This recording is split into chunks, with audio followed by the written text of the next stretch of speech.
नमस्कार मित्रांनो, कोकणातल्या भयकथा या चॅनलवर आपल्या सगळ्यांचं स्वागत असा. तुम्ही जर आजच या चॅनलवर असाल तर चॅनल सबस्क्राईब करा आणि बेल आयकॉन दाबा.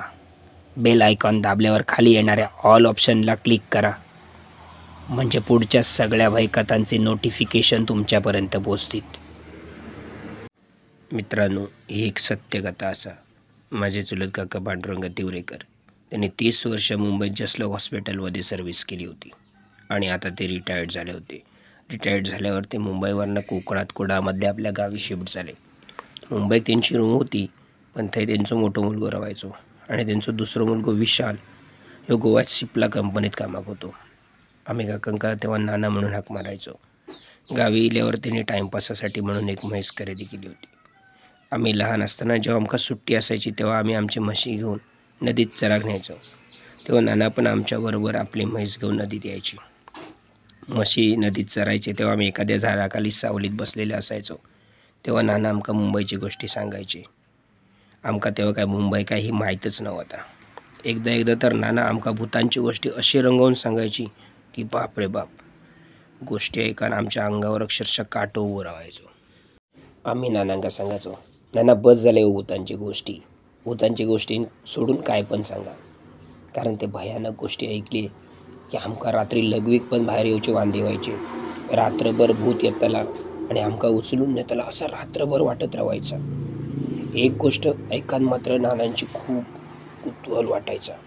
ते सांगायचे, अरे आमच्या घरासमोरून रात्री 12च्या नंतर आमच्या गावचो राखणदार जाता आणि मी बऱ्याच वेळा बघलंय माझ्या डोळ्यांनी स्पष्ट. तेव्हा आम्ही लहान असल्यामुळे राखणदार त्याचे अनुभव एवढा आमका काय समजत नसायचा. या गोष्टी आता जवळजवळ 15-16 वर्ष झाली. आता बरेच गोष्टी बदलान गेल्यात. आत्ताच्या ह्या मोबाईलच्या सोशल मीडियाच्या आधुनिक जगात भूतांचे राखणदारांची गोष्टी कोणाक पटत नाही. आत्ताची पोरं म्हणतात भूताबिता काय नसता, हे कल्पनेने तयार केलेल्या गोष्टी असत. पण मित्रांनो, एक सांगते, आजच्या कथेत नानांच्या लहान मुलाक म्हणजे विशाला राखणदारान कसो दणको दिलो तो ह्या गोष्टीत आपण आज पाहणार असो. 4 वर्षापूर्वी जगात कोरोना इलो आणि सगळीकडे लॉकडाऊन लागला. नानांचो लहान मुलगो विशाल गोव्यावरनं कंपनी बंद झाल्यामुळे कोकणात आपल्या गावी इलो होतो. सगळीकडे भीतीचं वातावरण होतं. कोणाक काही जाऊक मिळत नव्हता. काम धंदे गाडी हे सगळंच बंद होतं. घराकडे पण वेळ जात नव्हतो. आमच्या वाडीत एक आमच्या कुलदेवतेचा म्हणजे श्री भवानी देवीचा मंदिर असा. आम्ही सगळे रात्री 8 वाजता त्या ठिकाणी आरती करण्यासाठी जमायचो.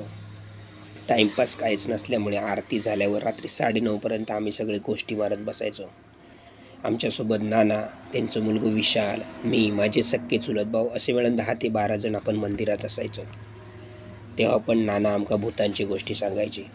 पण आता आम्ही मोठे झालो होतो. आत्ता मात्र ते गोष्टी आमका काय पटत नसायची. नाना आमका भूतांची गोष्टी मनात रचवून सांगतात असा वाटायचा. त्यामुळे त्यांच्या गोष्टीवर कोणच विश्वास ठेवत नसायचो. एके दिवशी रात्री मंदिरात देवीची आरती संपली आणि गप्पा गोष्टी सुरू झाली. इतक्यात नाना म्हणाले, आज मी तुमका आमच्या गावचो राखणदार मका दिसलेलो ती गोष्ट सांगते. ते म्हणाले, एका रात्री मी झोपलेलो असताना रात्री 12:30-1च्या दरम्यान अचानक कुत्रे मोठमोठ्याने भुंकाक लागले. काही वेळ मी म्हटले की कुत्र्यांनी कोणतरी प्राणी वगैरे बघितल्याने असलेलं म्हणान भुंकतात. पण काही वेळानं ते अचानक आणखीनच जोरजोरात भुंकाक लागले. म्हणान मी दरवाजा उघडले आणि लाईट न नव्हता दरवाजावरती उभं राहिलं आणि कुत्रे कशा भुंकतात ह्या बघूक लागले. इतक्यात समोरचं दृश्य बघून मी हैराण झालोय. समोर एक 9-10 फूट उंचीचं ती पाड व्यक्ती घरासमोर असलेल्या वाटेहून खाली जात होतो. डोक्यात फेटू बांधलेलो होतो. पायात कर वाचणारं चामड्याचा चप्पल होता. हातात जाडजूड दांडू आणि ते का घुंगूर बांधलेलं होतं. दुसऱ्या हातात कंदील होतो आणि त्यांना खांद्यावर टाकलेला कांबळा म्हणजे घोंगडी अगदी पायावर जमिनीवर लोळत मागून येत होती. असा नानाने म्हणतात सगळे जोरात हसाक लागले आणि नानांची चेष्टा करू लागले. आमच्यातलो एक चुलत भाऊ म्हणालो, नाना, जगातली सगळी भूतं तुमकाच बरी दिसतात, आमका कशी काय दिसत नाही हो. नानांचो लहान मुलगो विशाल म्हणालो, पप्पा, खूप झाले भूतांची गोष्टी, चला घरात जेवू जावा. नाना रागान ताडकन उठले आणि आमका शिव्या देऊक लागले.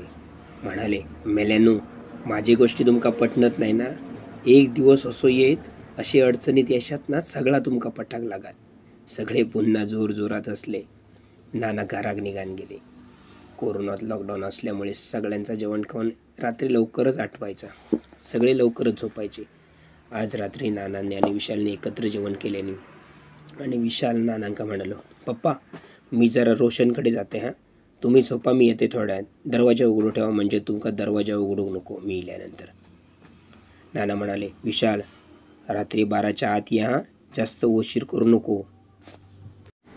कारण रात्री 12 नंतर आपल्या राखणदाराची फेरी असता. त्याच्या फेरीच्या आधी घरात झोपा की. विशाल हसलो आणि म्हणालो, होय हो पप्पा, येतंय मी लवकर. आणि असा म्हणतो आपल्या चुलत काकांच्या घराकडे आपल्या चुलत भावाबरोबर म्हणजे रोशनबरोबर पबजी खेळाक निघान गेलो. दोघे रात्री रोशनच्या खळ्यात बसून पबजी खेळत होते. नानांचं घर आणि रोशनच्या घर याच्यात थोडाफार अंतर होता. आता बरोच वेळ झालो होतो. रोशन आणि विशाल पबजी खेळत होते. इतक्यात विशालने घड्याळात बघितल्यानंतर रात्रीचे 11:40 वाजले होते. तो रोशनाक म्हणालो, रोशन चल मी जाते, 12 वाजले. रोशन म्हणालो, थांब रे विशाल, आणखी थोडा वेळ खेळा, मग जा. होय तर मी येते, पोचवतो तुका.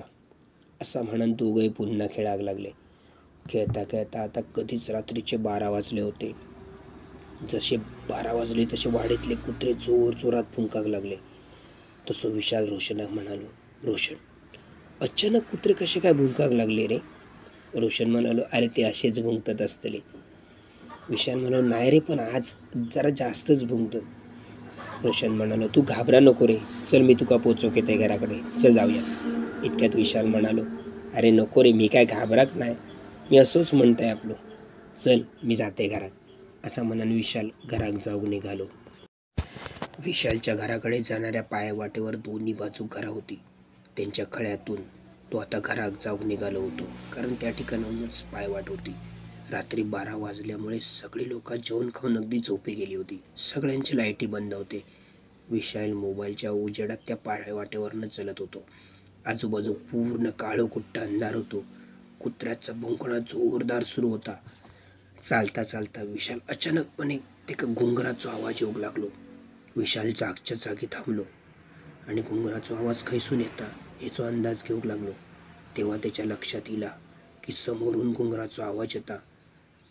त्यानं त्याच्याकडे दुर्लक्ष केलं आणि तो पुन्हा त्या पायवाटेवरनं जाऊक लागलो. जसं तो 10-12 पावला पुढे गेलो तसा अचानक समोर एक धिप्पाड माणूस, ज्याप्रमाणे नानांनी गोष्टीत वर्णन केला होता तसंच, हातात काठी घुंगरू, पायात चामड्याचा करकर वाजणारा चप्पल, डोक्यात फेटो, भरदार मिशी, दुसऱ्या हातात कंदील आणि त्याच्या खांद्यावर जमिनीपर्यंत लोळणारा कांबळा. समोरचं दृश्य बघून विशाला वाटला, आपल्या भीतीमुळे असं भास होता की काय. असा म्हणून तो 4 पावला पुढे येलो. आता मात्र तो त्या माणसाच्या अगदी जवळ पोचलो होतो आणि त्याच्याकडे एकटक बघत होतो. इतक्यात तो माणूस एक वेगळ्याच आवाजात म्हणालो, ए माझी वाट सोड. विशाला कायच कळत नव्हता. अजूनही त्या कापणात भासच होता असं वाटत होता. इतक्यात तो माणूस दुसऱ्यांदा म्हणालो, ए माझी वाट सोड. तिकडे कुत्रे जोरदार भुंकत होते.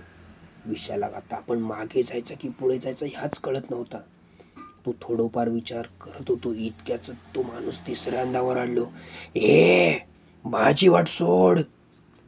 असा म्हणा त्या धिप्पाड माणसान ज्या हातात दांड होतो त्या हाताच्या कोपऱ्यान विशालच्या छातीवर जोरदार दणको दिल्या.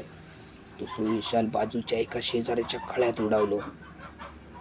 त्याच्या हातातलं मोबाईल जमिनीवरती पडलो आणि मोबाईल बंद झालो.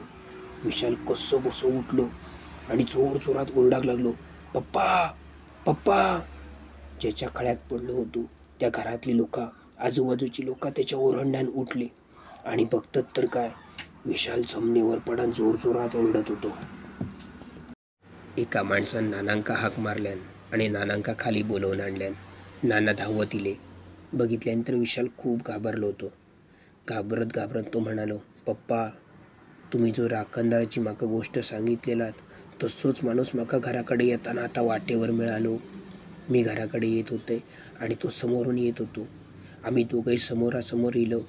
त्यानं म्हाका 2 वेळा सांगितल्यान माझी वाट सोड, पण म्हाका काय करूचं ताच समजत नव्हता. तिसऱ्या वेळान त्यानं म्हाका सांगितल्यान माझी वाट सोड आणि असा म्हणान त्यानं माझ्या छातीवर कोपरान दणको दिल्यान. मी खाली पडलंय. उठान बघितले तर तो माणूस गायब झालो होतो. नानांनी आणि सगळ्या शेजाऱ्यांनी विशाला घराकडे घेऊन गेले. त्याका पाणी पाजल्याने आणि सावध केल्याने. तेव्हा नाना सगळ्यांका म्हणाले, अरे मी तुमका किती वेळा सांगितलं होतंय, आपल्या घरासमोरून गावचो राखणदार जाता, पण तर तुमका कधीच पटाक नाही. तुम्ही नेहमी मेल्यानो माझी चेष्टाच करीत इलाज. आज कळला ना तुमका, आपल्या वाडीतल्या घरासमोरून राखणदार जाता तो. अरे तू पहिल्याच वेळा जर त्याची वाट मोकळी करून दिलं असतंस ना, तर तो निमूटपणे गेलो असतो. पण तू त्याच्या वाटेवरनं बाजूक जाऊक नाही म्हणान त्यांना तुका दणको दिल्या.